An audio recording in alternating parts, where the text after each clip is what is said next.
kutupatia mahali patakatifu.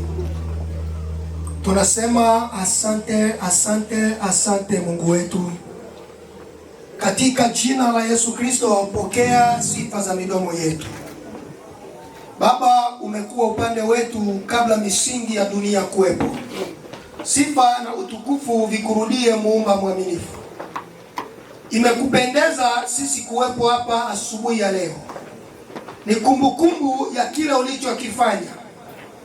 Biblia inasema ya kwamba uliona kule kubaki sawa na Mungu kuwa si kitu cha kushikamana nacho. Ukaiacha enzi ili kwamba uje ututafute sisi ambao tulikwenda mbali na mapenzi yako. Uhimidiwe Mungu kwa upendo usioweza kuelezeka. Baba, natazama mchana wa leo tutakuwepo hapa tangu sasa. Enenda pamoja nasi kama vile ulivyokusudia, na ukasema ya kwamba mkusanyikapo wawili au watatu kwa ajili ya utukufu wa jina langu, nami nitakuwa pamoja nanyi. Nasi tumekuwa zaidi ya mtu mmoja, basi ujifunue kwetu. Yesu, ninakusihi, onekana katika mkutano mzima.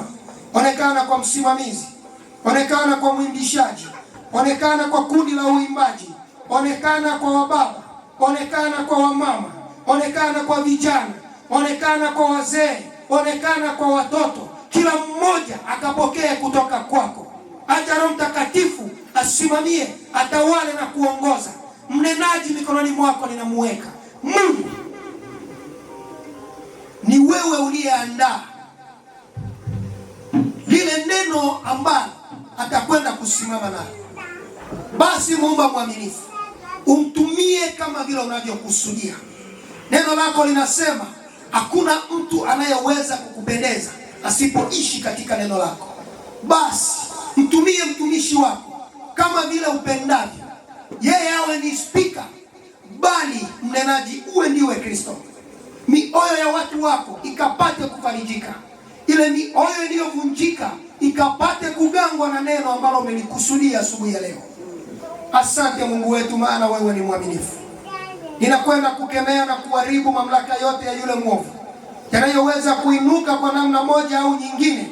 Ninakwenda kuyafunga mamlaka hayo kwa jina la Yesu Kristo, maana imeandikwa, mtakalolifunga chini ya mbingu litakuwa limefungwa na juu mbinguni. Nami ninakwenda kukemea na kuyafunga mamlaka yote yaliyo kinyume na makusudi yako katika kusanyiko hili, katika jina la Yesu Kristo. Asante Muumba mwaminifu.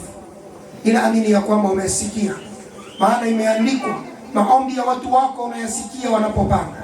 Na tulipopanga kuwepo hapa asubuhi ya leo, ulijua na tayari umesikia.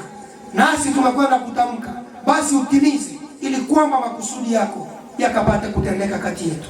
Ninaamini utakuwa pamoja nasi, katika jina la Yesu ninaomba, amen.